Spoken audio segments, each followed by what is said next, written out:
Um, at the moment, I've got everybody muted because we're a little bit under the gun here in terms of time, just like a normal classroom would be. And so what I'm going to do is give you a brief introduction to chemical engineering, a lot of the typical questions that we might get for chemical engineering.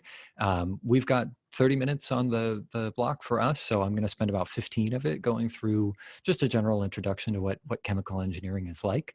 And then I'm going to try to leave that remaining 15 minutes for questions. So everybody's muted now. You can throw questions into chat if you want, but I won't answer them until I'm all done. But also joining us today are Karla Vega, our undergraduate student affairs officer. So she's going to be here to help answer any logistical type questions, and as well as Ji-Song, our MSO for the department. And obviously, I am Dr. Drew. So let's go ahead and get started really quick. And we'll get through the general information about chemical engineering, and then we'll have some time for some general discussions back and forth. So chemical engineering at UC San Diego is not its own department, so we're housed inside of NanoEngineering. So if you ever see, chemical engineering department, it's actually the Department of NanoEngineering. So we're a program within chemical engineering. I just wanted to do a quick shout out for one class that I teach, which is in our Envision Maker Studio, which is admittedly a little bit strange right now because we're in a global pandemic. It's a little hard to do hands-on courses, but every one of our students takes a freshman year entry-level hands-on course to go into more detail about the stuff that I'm going to talk about here, which is what do chemical engineers do? This is usually by far the biggest question that our new students have is, what can I do with my degree? And so that's partly what's addressed in this class that you'll take as a first-year chemical engineering student. And it's also what I'm going to spend about 10 minutes or so talking about now. What do we do as chemical engineers? I think most people tend to have a general idea of, for example, what does a mechanical engineer do every day? Something about designing machinery, right? Or an electrical engineer or a computer engineer. Chemical engineering, because we're a little bit more on the process side of a lot of things, you don't bump into us or the equipment that we work on every day. And so we're going to try to tell you more about that. I'll leave the stuff for the Envision Maker Studio for when you actually show up. So I'm just going to move over each one of these. Within our NanoEngineering department, there's about 9 of us or so at the moment. A few of these folks have retired, and then we've actually hired quite a few more. Sorry, did I say 9? I meant about a dozen that you'll work with throughout your tenure here as an undergraduate student. You might notice a couple of us teach a few more classes than others. So Dr. Opakowitz there in the middle seems to have a list of longer courses that he teaches that compared to some of the other folks. That is because a few of us in the department are what are called LPSOEs, or teaching professors. I am one of them. Dr. Opakowitz is another. And we've actually just hired a third who's not mentioned on this slide, Dr. Alyssa Powell. And so our entire focus is undergraduate education. And so that is what we try to do very, very well. And so you tend to see a lot of us on your undergraduate courses. Generally speaking, if you wanted the simplest definition of a chemical engineer that you could come up with, it would be that we take low value stuff and turn it into high value stuff. That is deliberately broad, deliberately vague, because chemical engineers show up in a lot of different fields. So an example of low value stuff to high value stuff, if you have an idea of chemical engineering, it's probably something to do with petroleum. And that is where our degree originally grew out of. But we've vastly expanded beyond petroleum since then. So the classic low value to high value stuff used to be oil to gas or something like that, oil to gasoline. Now, though, we're much more broad than that. So renewable energy is a big one. So, for example, how do we take waste and turn it into something useful, like a plastic or a material or something like that, or even an energy? Here in California, a big one for chemical engineers is taking sort of wastewater or reclaimed water and turning it into drinkable water, or at least water that we can use outside, or maybe we take seawater and turn it into drinking water, all of which are examples of taking a low value stuff or object like salt water or wastewater, and turning it into something that's got more value. And so that's very much standard for chemical engineers. In a traditional sense, we are not very much like chemists, although that is a type of a picture that I think a lot of people carry around in their minds. And let me just say, thank goodness we are not chemists, because I was not personally that strong at chemistry. And so we don't do a lot of hardcore chemistry. We rely on the chemists to tell us things like the chemistry that I've shown here of just a simple reaction, A and B goes to C plus D. But what we do is to say, how do we take a reaction once the chemists figure out what that reaction is, and scale it up into something that we can use to actually produce things on a large scale. So if the chemistry is how to clean up water, that's great if the chemists have figured out how to do it in a beaker, but they would then pass that off to us to figure out how do we build something like the desal plant up in Carlsbad. And so when you think chemical engineers, the heart of the operation may be the reaction, if there is one, but the process that we look at tends to look more like this, right? So we tend to look at flow sheets of how do we bring in large amounts of material and process them efficiently and effectively to make whatever that product happens to be. And so this is sort of a classic flow sheet that you would get to around actually we start in your sophomore year or sophomore level classes. And then in your senior level classes, we figure out what do these mean and how do we analyze them. In order to do that, a lot of what we call traditional chemical engineering uses these TSTs, which are sort of shorthand for tall, shiny things. These are what most people associate with chemical engineering. If they have a picture of chemical engineering in their head, it's these types of tall, shiny things that do a lot of the standard operation that chemical engineers are used to doing. And so one of those tall, shiny things is called distillation, or more generally, separation. Typically, if two things are put together, it is harder to get them apart than it was to put them together. For example, it's really easy to make salt water, right? You take water and put salt in it. Doing the reverse of that is a lot harder, and that's something that we could do, for example, with distillation or generally more separation procedures.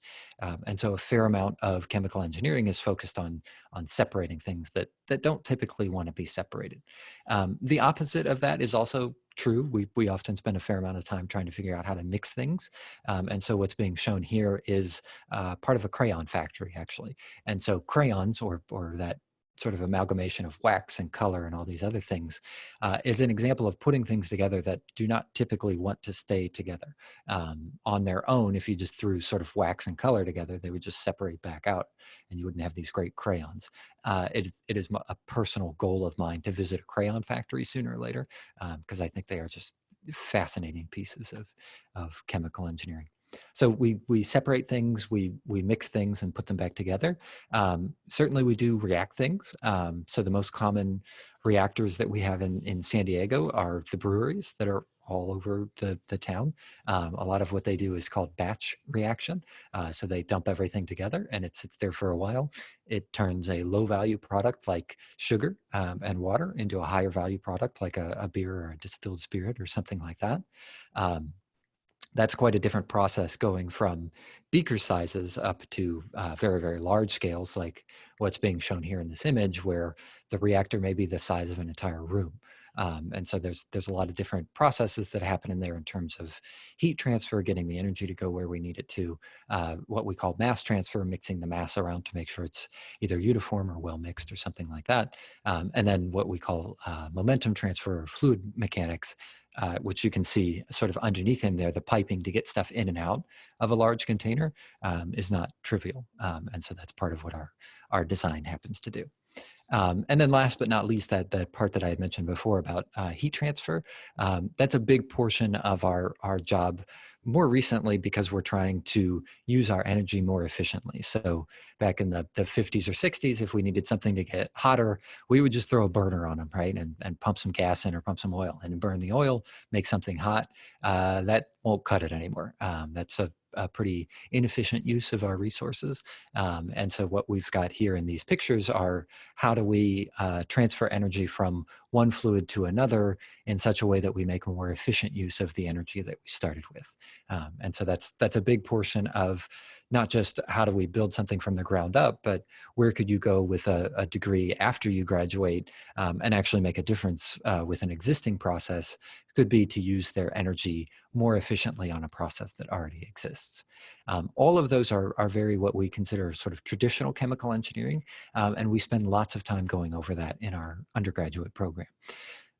Chemical engineering in general, though, has greatly expanded itself beyond these traditional techniques. And just a couple of areas that you may find a chemical engineer working in, or a few areas that you may find yourself working in as a chemical engineer, are things that we would more traditionally or more classify as modern applications of chemical engineering.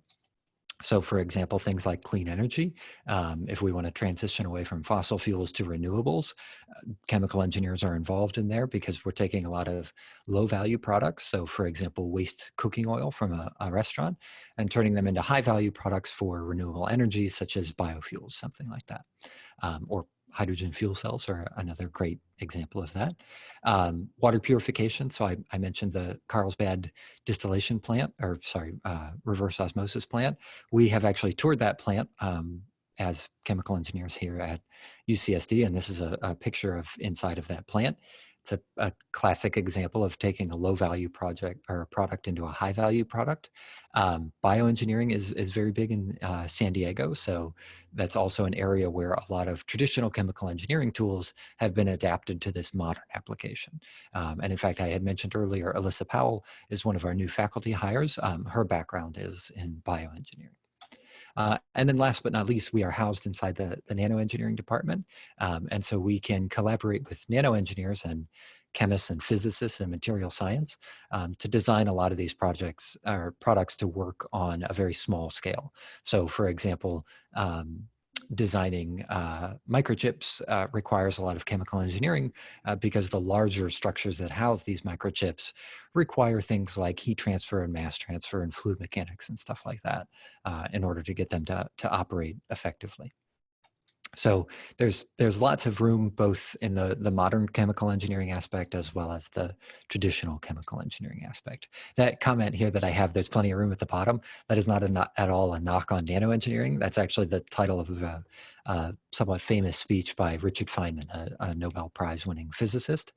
So if you Google plenty of room at the bottom, you'll probably find his speech. And it's just talking about how much room there is for really novel approaches to solving problems through nanoengineering. And so we try to collaborate with them by designing projects that rely both on chemical engineering and nanoengineering. So a little bit about what you can expect with a degree in chemical engineering is flexibility. So as shown here on the screen, you sort of start off with a core of math, physics, chemistry, and maybe some biology if you want. And then we spend a lot of time teaching you things about how do we design these processes in terms of reaction kinetics and control sequences and thermodynamics and stuff like that. And then I would say the majority of our students then go out into some of the industries that are listed here. So biotech, classic chemicals, fuels and energy, materials, pharmaceuticals, all of those are very common areas for our students to wind up in. But that is not at all the only path, right? A straight path from chemical engineering out into industry is not the only path that would be available to you with a degree in chemical engineering. Several of our students also go to professional school, so it's not at all uncommon to go to law or business school or medicine or something like that. Also, we have a great graduate degree program here. So we have a good BSMS program that's been combined. So once you are up around the senior level of your undergraduate degree, you can actually begin taking master's level classes so that you can get out with just a year of additional schooling to get an MS degree, or you can go on to your PhD, right? And all of those are possible here at UCSD. Some of those positions after you do a master's or a PhD would be back in industry. But if you really want to come over and join the dark side, you can stick around in academia with the rest of us. That's certainly a possibility as well. I do recommend that you try to get involved in any undergraduate groups that may seem interesting to you. So I've listed a few of them here. These slides will be available too. I know I'm going through them rather quickly, but I'm trying to get to a point where we can answer some questions for you. AICHE, NETS, ChemiCar team are all opportunities for you to both network, but also to use your skills that you're learning on projects that are very much outside of the norm, but still very much inside of your skill set. So plenty of opportunities here. A few frequently asked questions that we have that I'll try to knock out before we open it up for questions. Are you going to like it?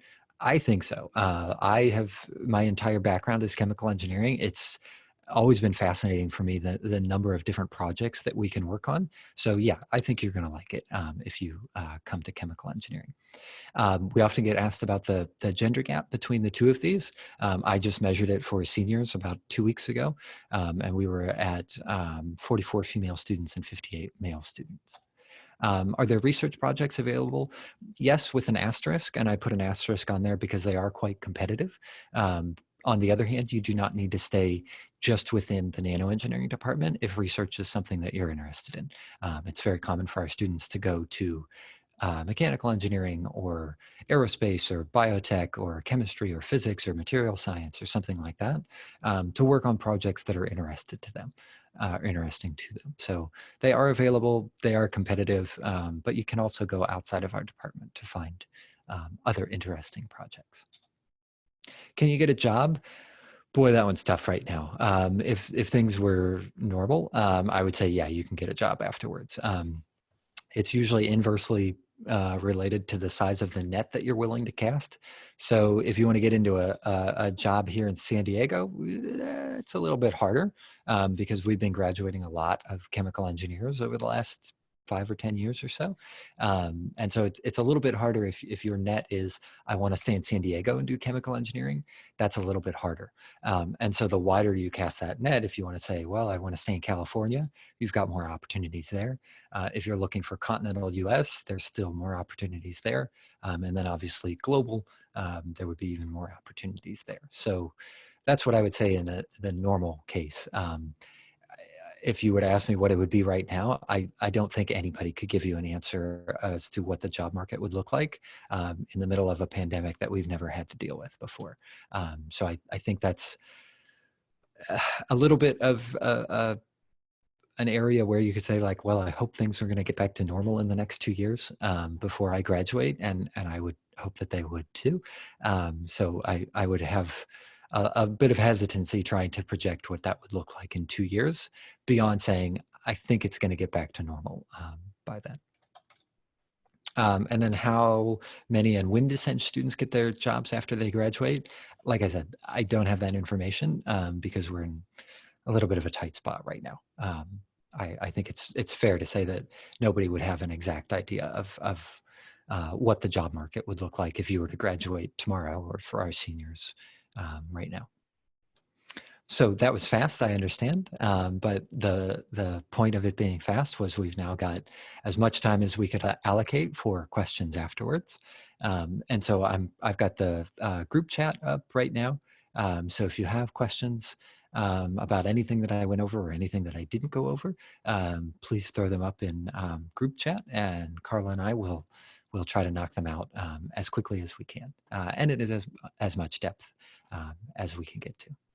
Alternatively, if you want to use the raise hand feature in Zoom, you can raise your hand and I will take a look at it. Actually, I'm not sure the raise hand feature is there. If you just mark yes or no, oh, there it is. It's in the more section under participants. So if you look next to my name right now, I've got oh no, there is no raise hand right there. Yeah, so just use the yes, no in the participants window. And if you've got a yes check next to it, I'll come over and unmute you and you can ask your questions.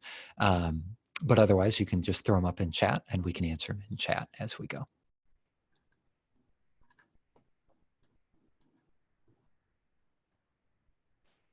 Can we specialize in nano? Yeah, we have areas of specialization for our degree that you can complete that would be in the nano side.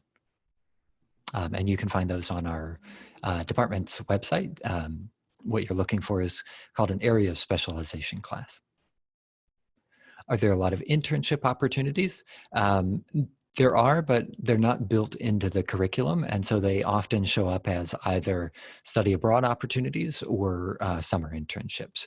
And those are all handled through our, not through our department, but through, I'm blanking on the name of it. Maybe Karla can help me with the name of the department that handles our internships. But we also have, I believe, semi-annual job fairs for things like internships and scholarships and job opportunities that come up about twice a year.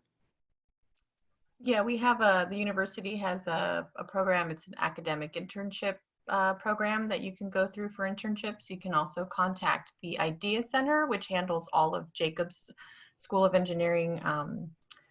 They can help you with internship searches as well. Idea Center. Thanks, Karla. That was the one that was right on the tip of my tongue and I couldn't remember.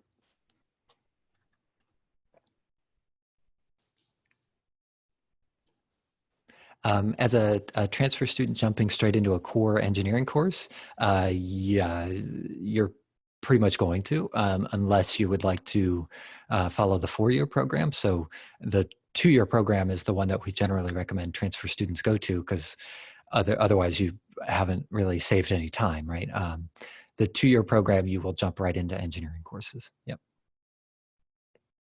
Hands-on projects for chemical engineers, yeah, they come in a couple of different flavors. So we have several lab courses scattered throughout the degree program. So I teach our senior lab course, and so you'll take 2 quarters of hands-on projects there. Outside of the curriculum, it's sort of how many hands-on projects do you want to work on? And so some of the opportunities for that are research projects, like I had mentioned earlier, but also these undergraduate groups often work on hands-on projects for things like Engineers for a Sustainable World or Engineers Without Borders. The ChemiCar team does several projects a year working on what's called the ChemiCar. So yes, there are hands-on projects. Some of them are incorporated into your curriculum, and then there's opportunities for projects outside of the curriculum as well. Is there research in electrochemistry? That's what a great question. Jan Talbot was our chemie faculty member that I knew of prior to this that did a lot of research in chemical engineering. So she's up here on the top left.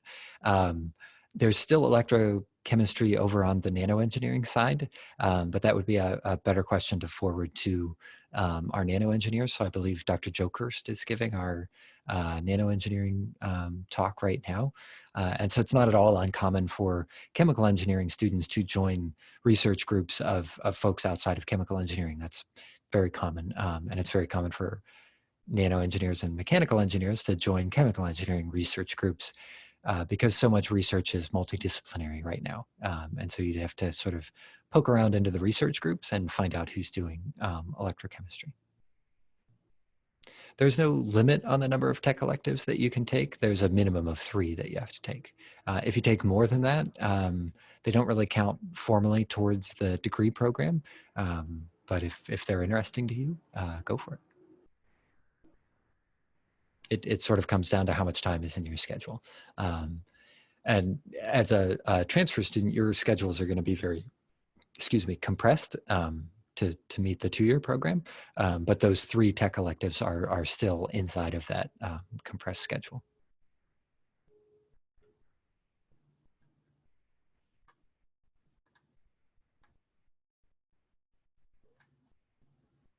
I saw a question about whether, as a transfer student, you're on the 2-year plan, you're still eligible for the BSMS. Yes, you are. So you would want to start talking to the graduate advisor probably in your 2nd quarter, just to kind of talk about your interests so that she can go over the plan with you, what kind of application requirements you would require, and you would apply at the end of your 1st year at the university. So you're still eligible. Mm-hmm.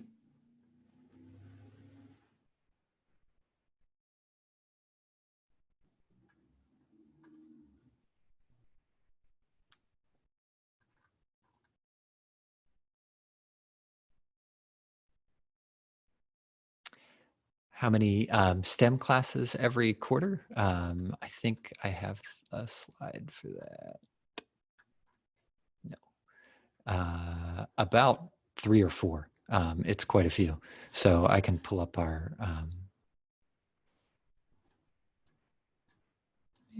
go away.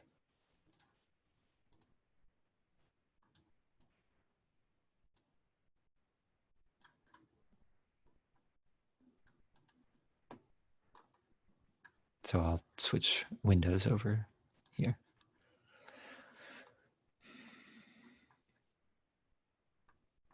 Let me go over to our transfer students here. So the 2-year plan is what's being shown on here. Every course in blue is just chemical engineering. It's related to your major. Virtually every other course you have there, except for the GE part, is a STEM course. So pretty much all of them are STEM. So these advanced chems, the ASTEs, those are all STEM fields. The only ones that aren't are GEs.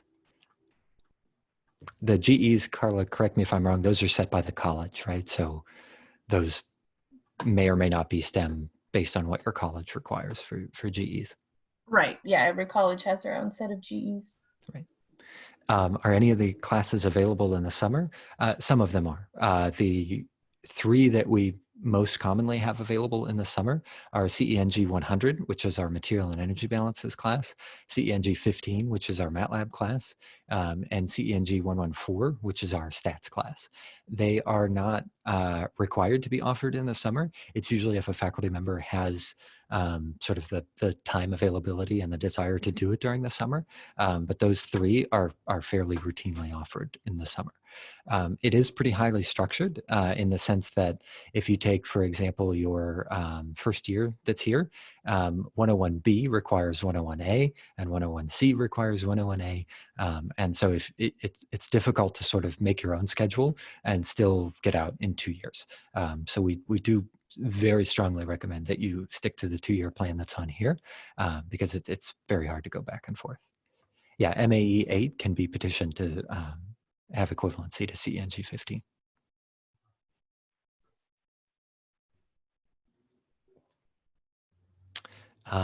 Roberto, I don't know the answer to your question about IGETC. Oh, for IGETC, you would actually have to contact your college advisor. If there are certain college GEs that you're thinking about having taken to see if they're equivalent, you would talk to them. If it's a major requirement, like a math, a chemistry, or a physics course, you would actually need to talk to that department to see if what you took at community college is equivalent.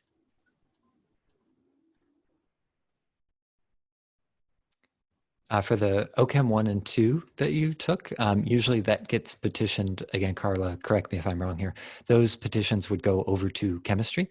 And if chemistry deems them equivalent, then I believe they would count for us. But yes, correct. I always hesitate because Karla is the expert on that stuff. No, that's right. Yeah, you would just talk to chemistry and they would, whatever they honor, we would honor as well. Concurrent enrollment with 101A and Math 20E. Usually you submit the petition, and if you're a transfer student, we have a tendency to approve those petitions because as a transfer student, you're expected to take them both at the same time. Typically, it's only extraordinary cases where those petitions, that particular one, taking 20E and 101A, if there was like a severe math lack somewhere inside of there. So, you know, if there was like no calculus or something like that, we would have to look very closely at that kind of a petition. But generally, yes, you do petition for those. But if you're roughly where you need to be in terms of, yes, I can enroll in 20E and I can enroll in 101A, except that I don't have 20E, those tend to get approved. Our campus doesn't have it doesn't, I believe, allow you to minor in another engineering discipline. In fact, Karla, I don't believe we have minors at all, right? We do not. No, we don't allow a minor. Yeah. You can double major as long as it's not another engineering major. we have, instead of minors, we have what are called areas of specialization. And so if you look at the second year at the end of each column there for fall, winter, and spring, there's what's called an ASTE.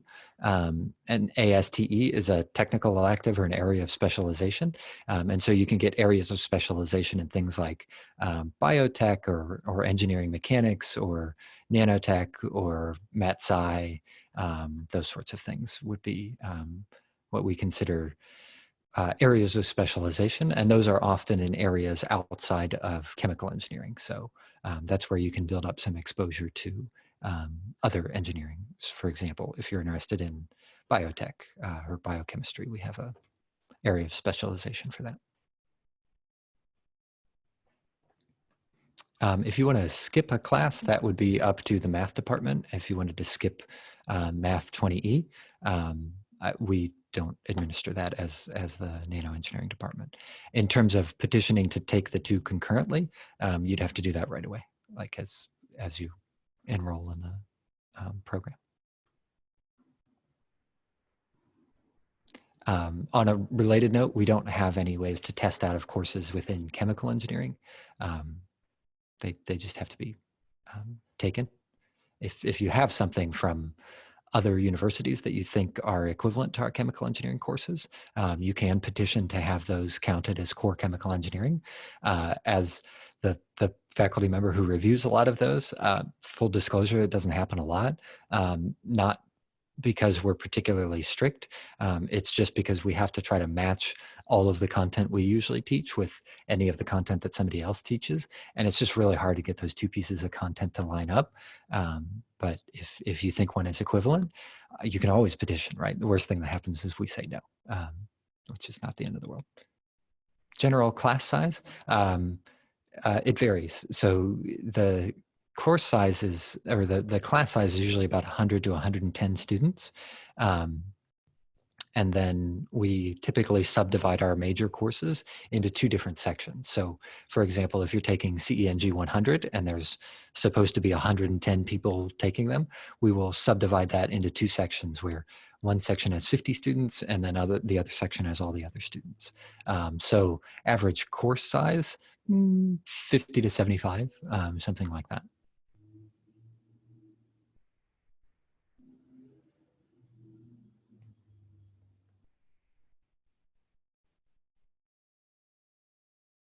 Oh, okay. So Karla was also going to post an email address that you can use to forward additional questions over to Undergrad Affairs. Our advisors there can help answer some of the questions that way. We are at 145. Actually, we're now at 150. So just formally speaking, we've completed our sort of presentation here.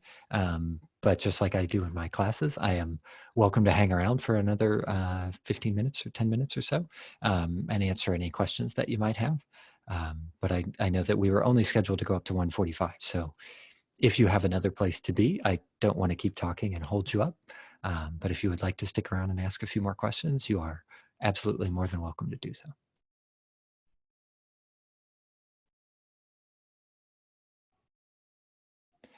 If you're missing 20D, would it be advised that we completed in summer prior to enrolling perhaps at community college? From, I guess, my view as a professor, not worried about whether or not that's possible in terms of petitions, because I'm not sure how that would work. Personally, yes, I would say try to complete it. The fewer courses that you can take all at the same time, the easier it'll be, especially if you're going to come from a semester basis at a community college to a quarter basis here. Boy, that quarter basis, the first time you do it, it feels like it is lightning fast. So if you can swing it just from an academic standpoint, I would say go for it. In terms of what that would mean in terms of like enrollment, I would leave that for maybe an email to Karla to see what that would be like. In terms of enrollment, I think you would just want to make sure that the classes you are looking forward to in fall are not requiring Math 20D as a prereq. So if you're able to take that concurrently with your core courses in the fall and you don't want to take summer, that's still possible as well. Are the trips canceled? Yes, right now they're canceled. Most of those trips are informal, though, so they more often show up through student organizations rather than organized by the department. So yes, they are canceled because virtually everything is canceled right now, but a lot of those come up through student organizations. How does remote instruction affect them? So right now, everything is remote. The plan for the fall quarter is to have a mixture of remote and in-person courses. So things like lab courses. We're trying to figure out ways that we can, meet the state requirements in terms of things like social distancing and things like that, that will allow those classes to continue in a modified format, primarily with, it envisions much smaller groups that are physically spread out in a larger space. And so that would be the case for courses that are best taught in an in-class sort of instructional format, so things like lab courses. And then other courses that can still be done remotely will probably be done remotely. But please take all of that with a grain of salt, because that is still definitely a fluid situation right now. The same way that the state is using different markers to decide what various things open and when, we're doing the same thing on campus. How long are the courses?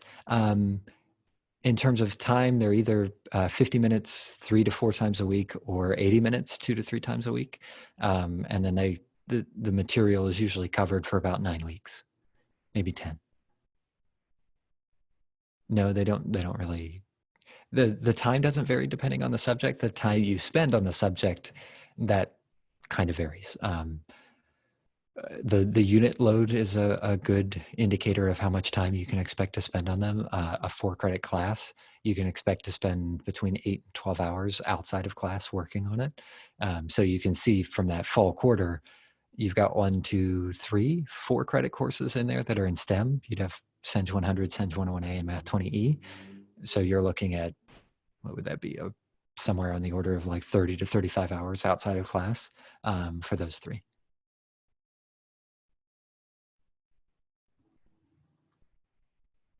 That, by the way, it's not just like, oh, that's a convenient marker.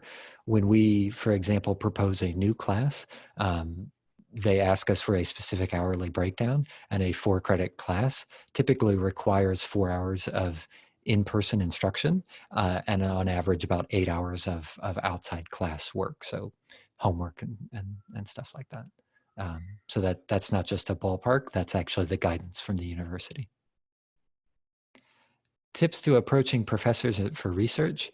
Boy, normally I'd say knock on our door and come talk to us, because most research faculty love to talk about their research. Now, because we are sort of prevented from those in-person interactions, email is unfortunately the best way to do something like that. Hopefully when the fall quarter comes around and we're a little bit more available in terms of in-person interactions, you'll actually be able to just talk to us. Usually I recommend just talking to people, because emails can get lost or overlooked. Research faculty and teaching faculty like me are just very busy folks. And so it's not that they're ignoring emails, it's just they get a lot of them. And it can be hard to contact them.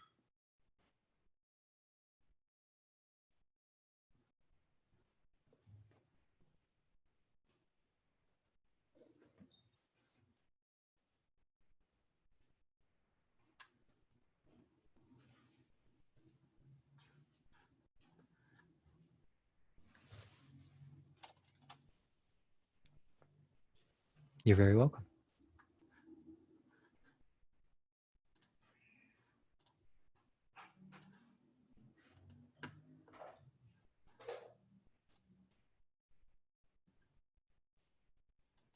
You're very welcome.